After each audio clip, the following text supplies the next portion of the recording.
ಮಹೋನ್ನತದಲ್ಲಿ ದೇವರಿಗೆ ಮಹಿಮೆ ಸಲ್ಲಲಿ. ಪವಿತ್ರ ಬಲಿಪೂಜೆಯ ದೈವವಾಕ್ಯ ಗುರುವಾರ, ಸಾಧಾರಣ ಕಾಲದ 10ನೆಯ ವಾರ. ಅರಸುಗಳ ಮೊದಲನೆಯ ಗ್ರಂಥದಿಂದ ವಾಚನ. ಅನಂತರ ಎಲೀಯನು ಅಹಾಬನಿಗೆ, ನೀನು ಮೇಲೆ ಹೋಗಿ ಅನ್ನಪಾನಗಳನ್ನು ತೆಗೆದುಕೋ, ದೊಡ್ಡ ಮಳೆಯ ಶಬ್ದವು ಕೇಳಿಸುತ್ತದೆ ಎಂದನು.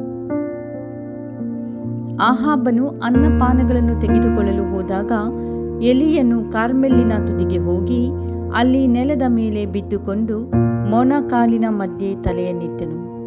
ಅವನು ತನ್ನ ಸೇವಕನಿಗೆ, ನೀನು ಮೇಲೆ ಹೋಗಿ ಸಮುದ್ರದ ಕಡೆಗೆ ನೋಡು ಎಂದು ಆಜ್ಞಾಪಿಸಿದನು. ಸೇವಕನು ಹೋಗಿ ನೋಡಿ ಬಂದು ಏನೂ ತೋರುವುದಿಲ್ಲವೆಂದು ಹೇಳಿದನು. ಹೀಗೆ ಅವನನ್ನು 7 ಸಾರಿ ಕಳುಹಿಸಿದನು.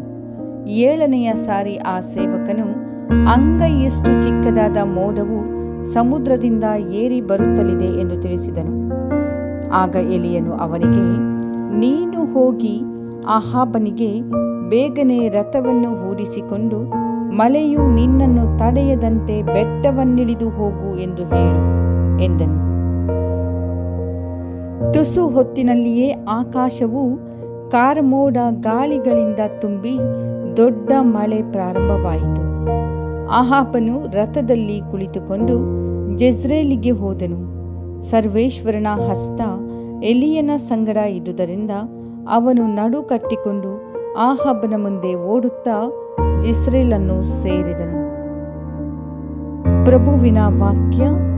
ದೇವರಿಗೆ ಕೃತಜ್ಞತೆ ಸಲ್ಲಲಿ. ಶ್ಲೋಕ. ಪ್ರಭುವೇ, ಸಿಯೋನಿನಲ್ಲಿ ಸಲ್ಲತಕ್ಕವು ನಿನಗೆ ಸ್ತುತಿ ಸ್ತೋತ್ರಗಳು.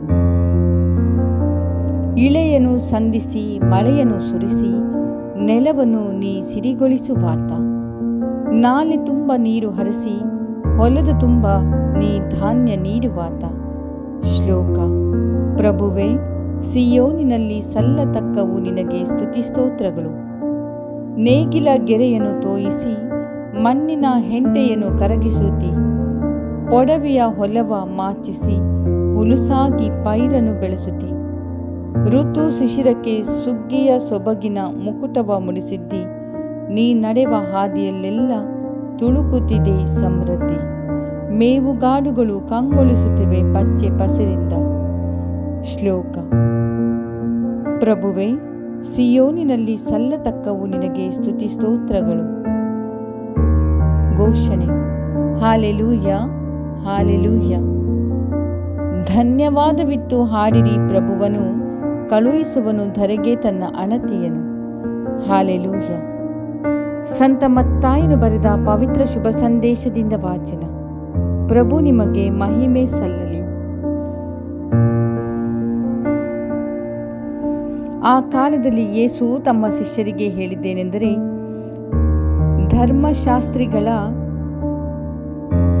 ಹಾಗೂ ಫರಿಸಾಯರ ಧರ್ಮನಿಷ್ಠೆಗಿಂತ ನಿಮ್ಮ ಧರ್ಮನಿಷ್ಠೆ ಉತ್ತಮವಾಗದ ಹೊರತು ನೀವು ಸ್ವರ್ಗ ಸಾಮ್ರಾಜ್ಯವನ್ನು ಪ್ರವೇಶಿಸಲಾರಿರಿ ಎಂಬುದು ನಿಶ್ಚಯ. ನರಹತ್ಯೆ ಮಾಡಬೇಡ, ನರಹತ್ಯೆ ಮಾಡುವವನು ನ್ಯಾಯ ತೀರ್ಪಿಗೆ ಗುರಿಯಾಗುವನು ಎಂದು ಪೂರ್ವಿಕರಿಗೆ ಹೇಳಿದ್ದನ್ನು ನೀವು ಕೇಳಿದ್ದೀರಿ. ಆದರೆ ನಾನೀಗ ನಿಮಗೆ ಹೇಳುತ್ತೇನೆ, ಕೇಳಿ. ತನ್ನ ಸೋದರನ ಮೇಲೆ ನಿಷ್ಕಾರಣವಾಗಿ ಕೋಪಗೊಳ್ಳುವ ಪ್ರತಿಯೊಬ್ಬನು ನ್ಯಾಯ ತೀರ್ಪಿಗೆ ಈಡಾಗುವನು. ತನ್ನ ಸೋದರನನ್ನು ತುಚ್ಛೀಕರಿಸುವವನು ನ್ಯಾಯಸಭೆಯ ವಿಚಾರಣೆಗೆ ಒಳಗಾಗುವನು. ಮೂರ್ಖ ಎಂದು ಮೂದಲಿಸುವವನು ನರಕಾಗ್ನಿಗೆ ಗುರಿಯಾಗುವನು. ಆದ ಕಾರಣ ಬಲಿಪೀಠದ ಮುಂದೆ ದೇವರಿಗೆ ಕಾಣಿಕೆಯನ್ನು ಅರ್ಪಿಸಲಿರುವಾಗ ನಿನ್ನ ಸೋದರನಿಗೆ ನಿನ್ನ ಮೇಲೆ ಏನೋ ಮನಸ್ತಾಪವಿದೆ ಎಂಬುದು ನಿನ್ನ ನೆನಪಿಗೆ ಬಂದರೆ ನಿನ್ನ ಕಾಣಿಕೆಯನ್ನು ಆ ಬಲಿಪೀಠದ ಮುಂದೆಯೇ ಇಟ್ಟುಬಿಡು. ಮೊದಲು ಹೋಗಿ ನಿನ್ನ ಸೋದರನೊಡನೆ ಸಮಾಧಾನ ಮಾಡಿಕೊ. ಅನಂತರ ಬಂದು ನಿನ್ನ ಕಾಣಿಕೆಯನ್ನು ಒಪ್ಪಿಸು. ನಿನ್ನ ಎದುರಾಳಿ ನಿನ್ನನ್ನು ನ್ಯಾಯಸ್ಥಾನಕ್ಕೆ ಎಳೆಯುವಾಗ ಮಾರ್ಗ ಮಧ್ಯದಲ್ಲೇ ಅವನೊಡನೆ ಬೇಗ ಸಂಧಾನ ಮಾಡಿಕೊ. ಇಲ್ಲದಿದ್ದರೆ ಅವನು ನಿನ್ನನ್ನು ನ್ಯಾಯಾಧಿಪತಿಗೆ ಒಪ್ಪಿಸಬಹುದು.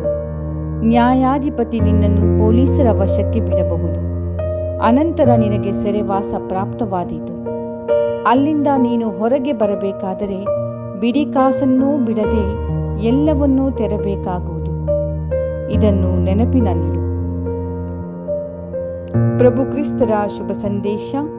ಕ್ರಿಸ್ತರೇ ನಿಮಗೆ ಸ್ತುತಿ ಸಲ್ಲಲಿ. ಆಮೆನ್.